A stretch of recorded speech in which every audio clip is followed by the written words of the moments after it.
तो दोस्तों, दुनिया के कई देशों ने चीन की भूमिका पर सवाल उठाए हैं कोरोना वायरस को दुनिया में फैलाने में, लेकिन रवीश कुमार और एनडीटीवी जो हैं वो पूरी तरीके से बचाव में आ गए हैं चाइना के। लेकिन क्यों? आखिर क्या मिल रहा है उन्हें चाइना से, और क्या चाइना ने दुनिया भर में इस बीमारी को जानबूझकर फैलाया है? ये सारे जवाब हम आपको इस वीडियो में देने वाले हैं। साथ ही साथ सबसे महत्वपूर्ण जानकारी जो इस वीडियो की है वो अंत में हम देंगे आपको। बने रहिए हमारे साथ, देखते रहिए आज की ताज़ा खबर।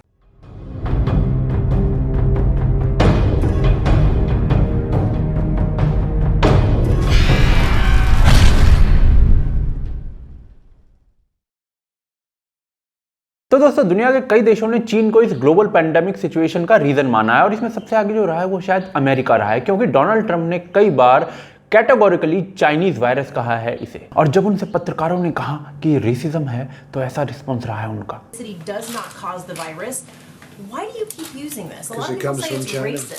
It's not racist at all. No, not at all. It comes from China. लेकिन ये जो रूठने वाली बातें थी ना, ये तो 20 मार्च के करीब की थी, लेकिन उसके बाद चीन को मनाने के लिए उनके हाथों पर हल्दी का लेप भी लगाया जा चुका है डोनाल्ड ट्रंप के द्वारा। कुछ इस तरीके से पढ़िए। लेकिन 20 अप्रैल को भारत के मर्यादा पत्रकारोत्तम श्रीमान रवीश कुमार जी ने एनडीटीवी के पावन मंच से ये कह दिया कि चीन पर चल रही सारी चर्चाएं जो हैं वो सब बकवास हैं और अर्थव्यवस्था पर जवाब नहीं बन रहा है, तो इसलिए चीन पर दोष मढ़ा जा रहा है। 1 मिनट के करीब का ये बयान है, ये जरूर सुनिए। बहुत ज्यादा बढ़ा चढ़ाकर अगर बताते हुए कोई मिले तो समझिएगा कि इस वक्त खबरों का अकाल है और सरकारों की जवाबदेही पर पर्दा डालने के लिए चीन की थ्योरी सामने लाई गई है।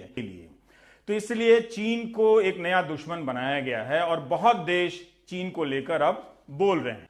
अब जब अर्थव्यवस्थाओं के तबाह होने से करोड़ों लोगों की जिंदगी भूखमरी के कगार पर, बेरोजगारी के कगार पर पहुंच गई है, तब जाकर सरकारें सचेत हो रही हैं कि कहीं जनता उनसे ये ना पूछने लगे कि आप जनवरी, फरवरी और आधे मार्च तक क्या कर रहे थे।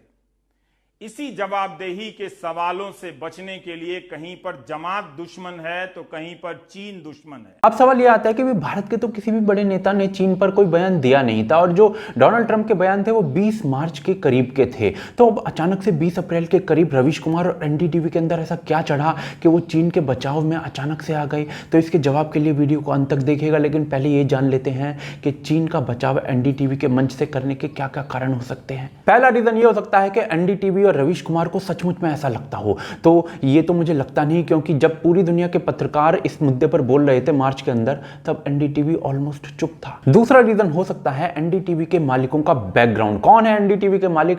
प्रणॉय रॉय और उनकी बीवी राधिका रॉय। क्या है इनका बैकग्राउंड? राधिका रॉय एग्जीक्यूटिव को चेयरमैन है एनडीटीवी की, और साथ में सिस्टर है वृंदा करात की। वृंदा करात हैं सबसे बड़ी लीडर्स में से एक कम्युनिस्ट पार्टी ऑफ इंडिया के, और कम्युनिस्ट आइडियोलॉजी का सबसे ताकतवर देश जो है वो है चाइना। और टाइम एंड अगेन चीन का साथ देती रही है सीपीआईएम, यहां तक कि भारत चीन युद्ध के समय में भी। और जब चीन और एनडीटीवी के मालिक की बहन की पार्टी के बीच में इतने पलंगतोड़ संबंध हैं, तो उसके बाद एनडीटीवी क्यों साथ नहीं देगा चीन का? लेकिन एनडीटीवी जो कर रहा है उसके पीछे एक और भी बड़ा रीजन हो सकता है, लेकिन उसे जानने से पहले हम ये जान लेते हैं कि क्या सिर्फ एनडीटीवी ये सब कर रहा है या बाकी सब भी इस गर्म तेल में जलेबियां तल रहे हैं। तो भाई, जब मार्च के अंत में पूरी दुनिया में राष्ट्राध्यक्षों के द्वारा चीन पर सबसे ज्यादा इल्जाम लगाए जा रहे थे, तो भारतीय मार्केट में मीडिया की ये स्टोरी अचानक से तैरने लगी थी कि किस प्रकार से पूरी दुनिया ठप है लेकिन चीन की फैक्ट्रीज धूम मचा रही हैं। ये सब सिर्फ चीन में हो सकता है, और इसी तरीके की हेडलाइंस बाकी पोर्टल्स पे भी आ रही थी। लेकिन भारत में ही नहीं बल्कि पूरी दुनिया में इस प्रकार की हेडलाइंस उस समय छप रही थी, और इसकी जो टाइमिंग थी वो थी जब डोनाल्ड ट्रंप इस पूरी चीज को चाइनीज वायरस कह रहे थे। सवाल यह आता है कि पूरी दुनिया के जो मीडिया है उसको चीन के रोल पर, इस पूरे मुद्दे पर, इस पूरे केस पर सवाल उठाने चाहिए थे इस टाइम पर, क्योंकि ये वही टाइम था जब चीन जो है वो फॉल्टी टेस्ट किट्स भेज चुका था स्पेन में। लेकिन मीडिया जो है वो तो चाइना को बचाने में लगा हुआ था। पर क्यों? तो द प्रिंट के अंदर ही ये स्टोरी छपी थी, थोड़ी सी पुरानी है, इसे पढ़िए। इसमें साफ साफ लिखा हुआ है कि किस प्रकार से जो चाइना है वो पूरी दुनिया के मीडिया को एक एक करके खरीद रहा है। और भारत के एक जर्नलिस्ट ने इसी दौरान यानी 25 मार्च को ही एक ट्वीट किया था, जिसके अंदर उन्होंने साफ साफ लिखा था कि जो चीन जो है वो फेवरेबल रिपोर्टिंग के लिए पैसा बांट रहा है, लेकिन मैं ऐसा करने नहीं वाला हूं। अगर मुझे कुछ हो जाता है तो चीन जिम्मेदार है। और इसी दौरान जर्मनी के सबसे बड़े न्यूज़पेपर के एक रिपोर्टर ने भी चाइना के द्वारा नाराजगी की बात लिखी थी। ये सभी जो बातें मैंने आपको बताई हैं, इनमें से ज़्यादातर जो हैं वो 18 से 30 मार्च तक के बीच की हैं। और मज़े की बात यह है कि इस पीरियड के दौरान जो एनडीटीवी है वो भी इस पूरे मुद्दे पर चीन को बचाने में लगा हुआ था। जबकि क्वेश्चन ये पूछा जाना चाहिए था कि फॉल्टी किट्स पर दुनिया को धोखे में क्यों रख रहा है चीन। अब जरा चाइनीज गवर्नमेंट के मुखौटा अखबार ग्लोबल टाइम्स के एडिटर ने 20 अप्रैल को क्या लिखा है अपने ट्वीट में, वो देखिए। मैं कहता हूं कि दुनिया की सारी कंट्रीज जहां डेथ रेट 10 से ज्यादा है प्रति लाख व्यक्ति, उनकी गवर्नमेंट को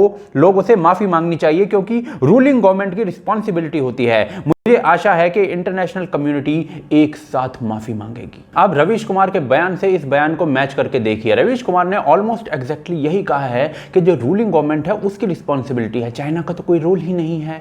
लेकिन सबसे चौंकाने वाली बात यह है कि रवीश कुमार ने भी ये 20 अप्रैल को कहा है। लेकिन ये जो पलंग तोड़ पत्रकारिता है ये अभी भी जारी है। कल रात रवीश कुमार जी ने फिर से कहा है कि चीन भारत की इतनी मदद कर रहा है पीपीई वेंटिलेटर से, भारत को चीन की तारीफ करनी चाहिए। लेकिन भारत की सरकार आईटी सेल के जोकरों से बुराई करवा रही है। लेकिन रवीश जी, ये जो सामान है ना ये भारत खरीद रहा है, और जो चीन है ना वो पूरी दुनिया के अंदर फॉल्टी सामान बेच रहा है। ये लिस्ट आप देख लीजिए, कौन सा देश छोड़ रखा है चीन ने फॉल्टी सामान बेचने से। लेकिन इनकी तारीफ करो। लेकिन चलिए अब ये भी देख ही लेते हैं कि चीन की तारीफ करनी चाहिए ये बुराई, और इस पूरे कैओस के अंदर चीन का कुछ रोल है या नहीं। तो इस पर काफी सारी थ्योरीज चल रही हैं। लेकिन थ्योरी से अलग जो कुछ सिर्फ फैक्ट्स है ना, सिर्फ उन्हीं पर बातें करते हैं। 14 अप्रैल को पेंटागन में, अमेरिका की एक बहुत बड़ी संस्था है, उसके अंदर जो अमेरिका के सबसे बड़े फौजी अफसर हैं वो एक प्रेस कॉन्फ्रेंस करते हैं। उस प्रेस कॉन्फ्रेंस में एक पत्रकार उनसे सवाल पूछता है कि जो कैओस है कोरोना वायरस का, ये चीन की लैब से शुरू हुआ है। जवाब आता है कि ऐसी बहुत सी थ्योरीज आ रही हैं, हमारे पास इस चीज पर कुछ सीक्रेट रिपोर्ट्स भी थी, पक्के तौर पर कुछ नहीं कह सकते, लेकिन जांच जारी है। यानी कि पेंटागन ने भी इसे पूरी तरीके से खारिज नहीं किया है। लेकिन क्या इस बात के पीछे कुछ बेसिस भी है या सिर्फ ऐसे ही हवाई बातें की जा रही हैं? तो भाई 2018 में ही यूएस एम्बेसी के ऑफिशियल कई बार वुहान स्थित चाइनीज रिसर्च फैसिलिटी गए थे, और उन्होंने 2 ऑफिशियल वार्निंग भेजी थी वॉशिंगटन को कि चीन चमगादड़ों में कोरोना वायरस पर रिस्की रिसर्च कर रहा है बिना एडवांस्ड सेफ्टी के। इस रिसर्च लैब का नाम था वुहान इंस्टीट्यूट ऑफ वायरोलॉजी, जिसके अंदर ये जो अमेरिकन एम्बेसी के लोग थे वो विजिट करते थे बार बार। लेकिन इनकी विजिट के जो रिकॉर्ड है ना वो मिटा दिए गए हैं, लेकिन अभी भी आप इन्हें आर्काइव में देख सकते हैं इंटरनेट पर। अमेरिकन एम्बेसी के इन लोगों ने जो इस लैब को विजिट करते थे, उन्होंने 2 केबल भेजे थे अमेरिका को, जिसमें जो पहला केबल था उसमें साफ साफ लिखा हुआ था कि किस प्रकार से ये जो लैब है बहुत अनसेफ है। दूसरी तरफ चमगादड़ों के अंदर कोरोना वायरस पर रिसर्च कर रही है, और तीसरी तरफ ह्यूमन टू ह्यूमन ट्रांसमिशन का भी खतरा है। इस रिसर्च में आगे लिखा गया कि जो यूएस के ऑफिशियल्स हैं वो शी जिंगली से मिल चुके हैं, जो कि रिसर्च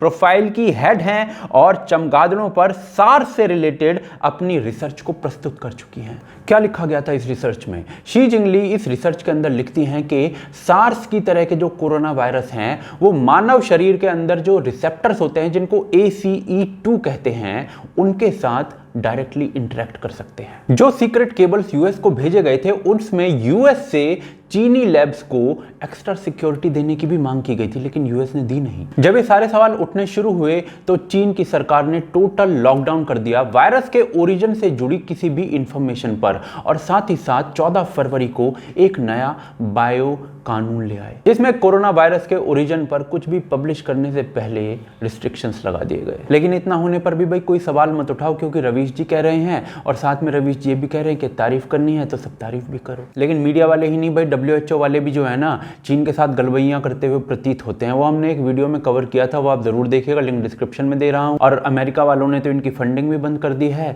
लेकिन किस प्रकार से चीन की तरफदारी करते हुए प्रतीत होते हैं वो इस वीडियो में देखिए। Would the WHO consider Taiwan's membership? Hello? Would the Sorry, I can't hear. I couldn't hear your question. Okay, yeah. Let me repeat the question. No, that's okay. Let's move to another one then. Right, because I'm actually curious on talking about Taiwan as well, on Taiwan's case.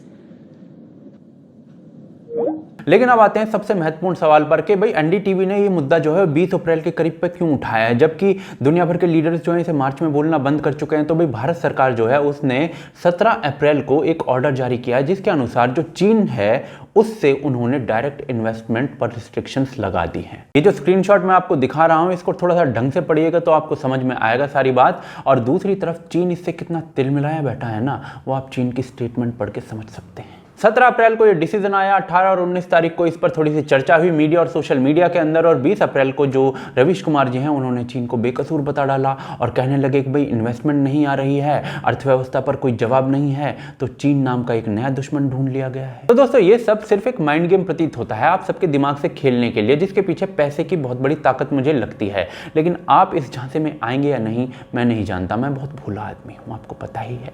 लेकिन आप जरूर जानते होंगे इस बारे में, आप हमें बताइए कमेंट करके। साथ ही साथ आप हमारे काम को सपोर्ट करना चाहते हैं तो patreon.com पर सपोर्ट कर सकते हैं, जिसका लिंक मैं आपको डिस्क्रिप्शन में दे रहा हूँ। आई बटन और बाकी जगह पर भी आप उसे देख सकते हैं। आप देख रहे हैं आज की ताज़ा खबर। जय हिंद, जय भारत।